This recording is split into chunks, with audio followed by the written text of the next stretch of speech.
Ang papel ni Juan mao nga iyang ipaila si Jesus pag-abot na niya. Busa giandam niya ang mga tao. O sa pagpangandam niya sa mga tao, adunay mga tao nga nahimong iyang mga followers.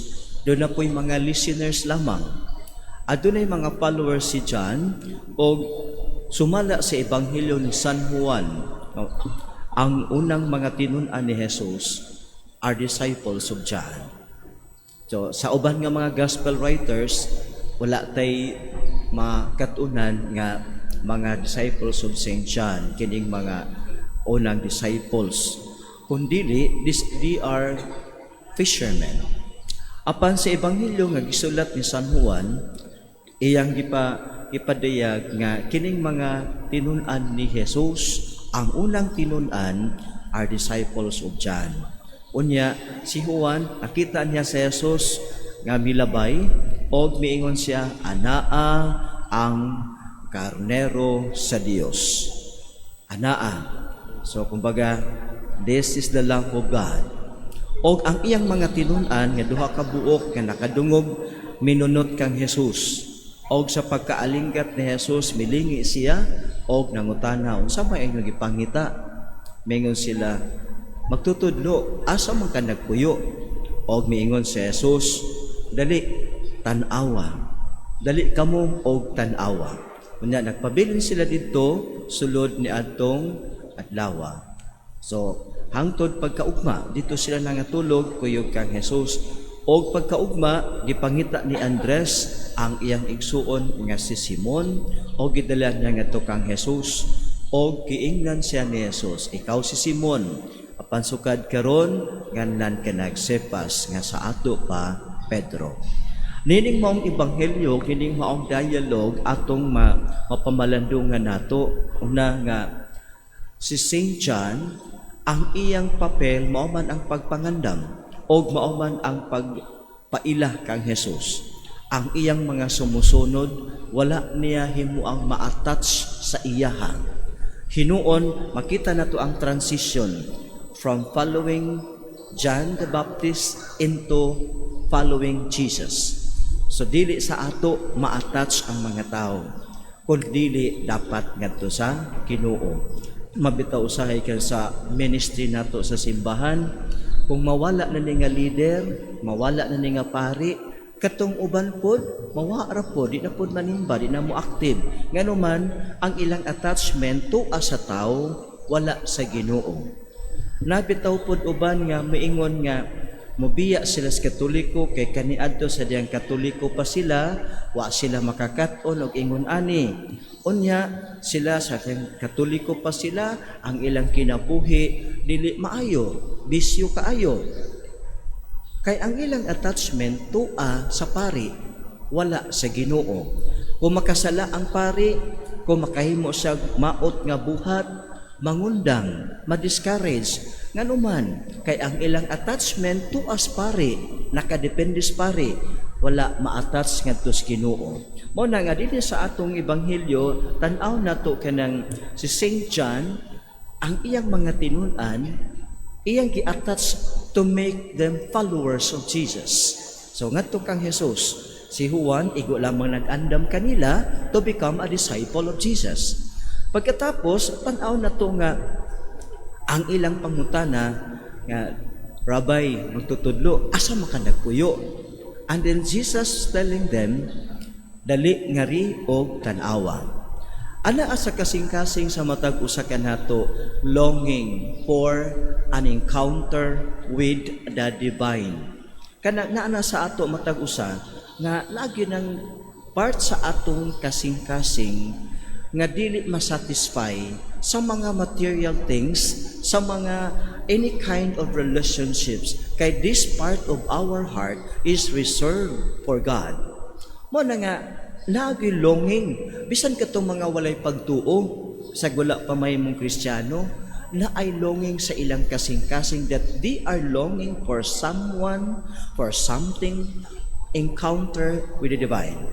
Sumo bitaw nga si St. Augustine sa iyang kinabuhi kaniadto kana nga longing mo na iyang gibati sige siyag pangita og katagbawan niya ng maong longing, but he failed to find satisfactions sa iyang mga longing sa iyang kasing-kasing until he realized nga kini di ay nga longing dili masatisfy, dili ma-fill in sa mga things nga gibuhat sa Ginoo, even any kind of relationships with human beings, with power, dili masatisfy, until he concluded that when he found Jesus, he said to himself, "My heart is restless, O God, until it rests in you." So ang Ginoo ra gyud makasatisfy ani. So mao ni nga kato mga tinun-an ni Juan, longing for that encounter with the divine, minunot kang Jesus. Og ang kinaiyas Ginoo, they are welcome. When they ask the Lord, asa ka nagpuyo, Lord? Mingon si Lord, come and see. Dali, unya dito, naipuyo sila ni adto kang tukuyog kang Jesus ni adtong adlaw, ni adtong gabhiuna hangtod pagkasunod buntag. Now, kining maong encounter with the divine, pagkanindot pa atong pamalandungan kay sa matag usa nato naatay gitawag nga kahawang. Naay kahawang nga bation sa tao. Kun kining maong kahawang, we want to fill in with magtrabaho ta, magbuhat ta, musuroy ta, mukaon ta, mag-inom ta, mamisita ta sa itong mga friends, mutawag ta, ana. Because we want to fill in this. Apan kining maong kahawang dili mawala kanimo. Until we realize nga kining maong kahawang usa di ay katawag alang kanimo nga ikaw gitawag to encounter the divine, to encounter our God.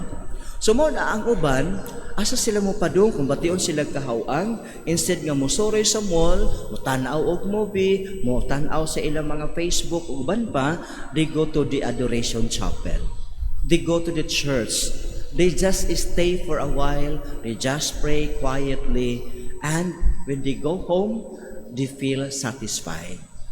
Ngano di ay kikining maong kahawang is a call to encounter God and a call to be in union with God.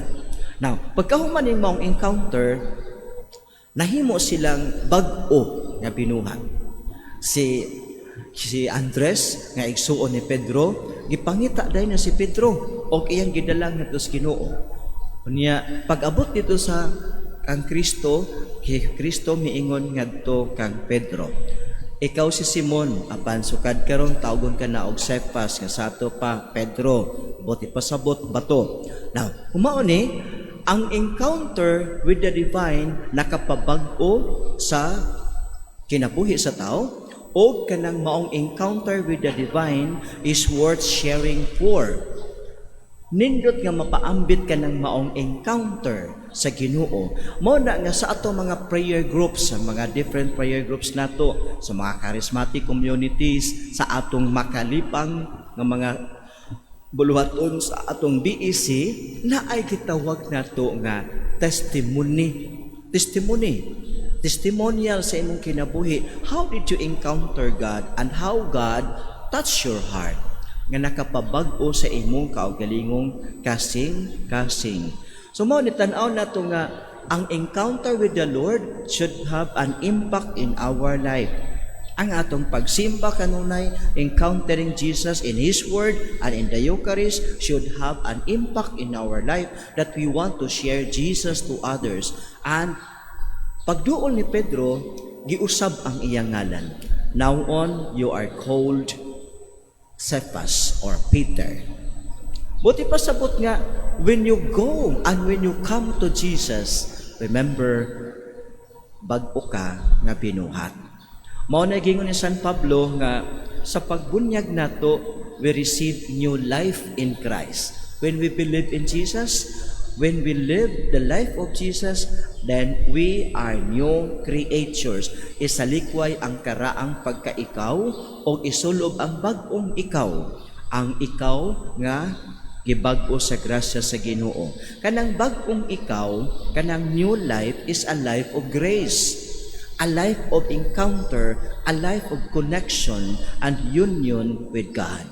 So atong hinumduman nga pagkanindot sa kanang dialogue o sa transition sa atong gospel karon from John to Jesus, from longing to have an encounter to actual encounter with Jesus, and from the actual encounter to Jesus na change ang ilang kinabuhi, and from that changed life they wanted to bring others to Jesus in order to experience also a transformation in their lives.